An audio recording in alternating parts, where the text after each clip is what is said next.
Hi, I am Dr. Amitabh Banerjee. I am an epidemiologist and author of Pandemic: A Third Eye. I'll be discussing chapter 20 of this book today.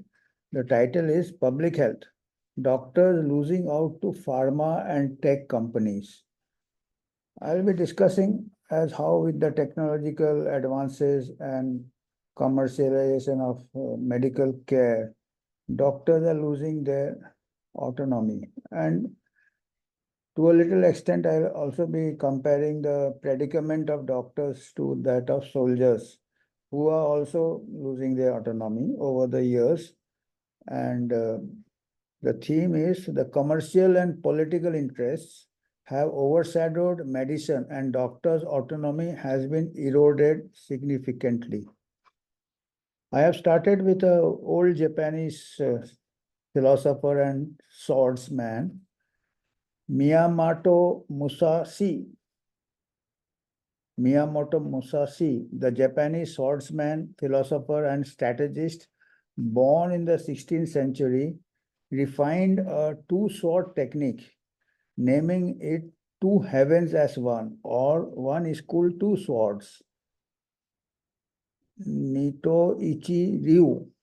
This is the teaching of the school founded by this great samurai. He stresses the correct choice of using the long and short swords. The best use of the sword or companion sword is in a confined space or when engaged in hand-to-hand combat. The long sword can be used judiciously in all situations. Using this analogy in the fight against disease, the sword or companion sword for the physician is symbolized by the stethoscope and the doctor's clinical skills. The long sword can be compared with costly and state-of-the-art investigations and application of medical technology. Increasingly, the use of this long sword at the cost of the short sword, with good intentions, no doubt, is alienating the patient and escalating the cost of medical care. Young doctors out of medical schools are fascinated by technology or the long glittery sword. Rightly so, the marvels of modern medicine are often miraculous. However, for majority of human ills, the short sword, wielded with the art of medicine, offers better outcomes, improving the doctor-patient relationship. It is also cost-effective. The reality hit me years ago when the long sword was not very long either. As a young doctor in the military posted in a remote field station in northeast India, I would see my patients, mostly young soldiers, in the morning before rushing to the nearby military hospital to learn from interesting cases from specialist doctors.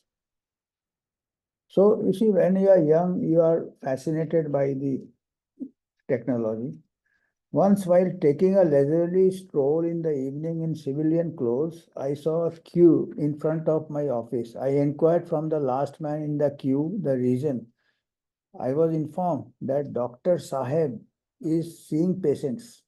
I was surprised. I told him that the doctor comes in the morning and not in the evening. I was informed in hushed tones that the doctor who comes in the morning is no good, while the one who comes in the evening is excellent. Morning, I used to run the OPD. So, highly curious by now, I tiptoed to the window and looked inside. It was a humbling experience.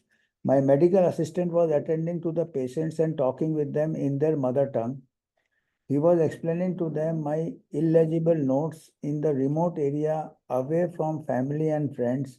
The medical assistant was the friend, philosopher, and guide. My technical knowledge of the long sword was no match for his short sword. While I was using the long sword in the morning, he was complementing it with the short sword in the evening. I realized that to become a consummate physician, I should not abandon the use of the short sword in my eagerness to master the potential of the long sword. The consummate doctor is rare in the current environment. This doctor is equally skilled in making a diagnosis as in customizing treatment to each patient's and family's needs. understanding that the human connection is vital to establish rapport and contribute to compliance and cure. History taking was an art which refined communication skills, history of illness of the patient. This combined with examining the patient in person cemented the doctor-patient relationship. The practice of medicine was patient-centric. With technological advances, the length of the long sword is ever increasing, making it unwieldy. While these advances make real-time diagnosis feasible, the modern physician is literally losing touch with the patient, with adverse impact on doctor-patient relationships. Like swordsmanship of a past era, medicine too started as an art. In both the encounters were close and intimate. The sword dominated both in combat and in medicine. The art of combat gave way to the science of combat, escalating to nuclear, chemical, and biological warfare. Combat became blunt and artless, accompanied with more collateral damages. In all modern wars, civilian casualties are colossal. The nuclear holocaust of Hiroshima and Nagasaki, which ended the Second World War, stands testimony to the potential for catastrophe when the long sword goes unchecked and assumes nuclear properties. Moderation by artful use of the short sword is needed to save humanity from extinction. Easier said than done.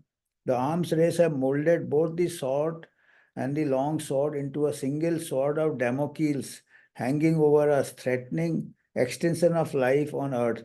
Powerful and invisible forces have drastically curbed the autonomy of the simple soldier. He no longer has the option of choosing the swords. Commercial interest, political influence, and the arms trade have destroyed the art of war. Similar crisis of identity is facing medicine today. It is one of the oldest arts, but the youngest science, softer than the hard sciences, rich in possibility and promise, says Siddharth Mukherjee in his book The Laws of Medicine. Field notes from an uncertain science. Regrettably, it too is becoming increasingly commercialized. Like in combat, so in medicine, commercial interest, political influence, and pharmaceutical companies are increasingly restricting the autonomy of doctors.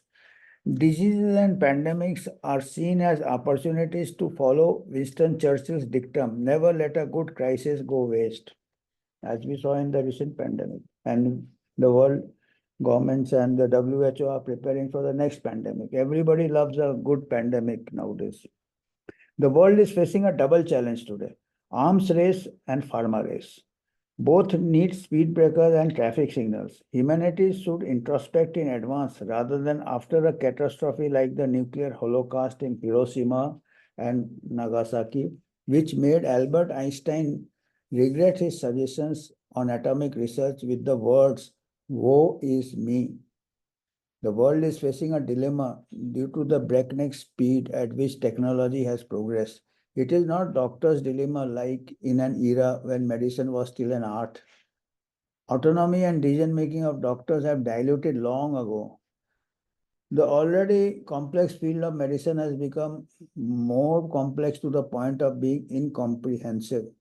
The level of noise can make complex decisions difficult, if not impossible. It has become people's dilemma.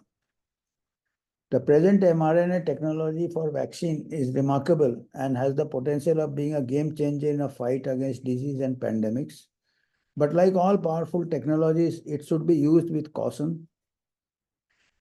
There are some reports of vaccine manufactured by this technology causing myocarditis and inflammation of heart muscles, particularly in young people, and more reports are accumulating. One of the inventors of this technology has expressed a word of caution in mass scale use of this technology, Robert Malone. Regrettably, the scientific community has become polarized on the issue at a time when all opposing views should be carefully examined and debated.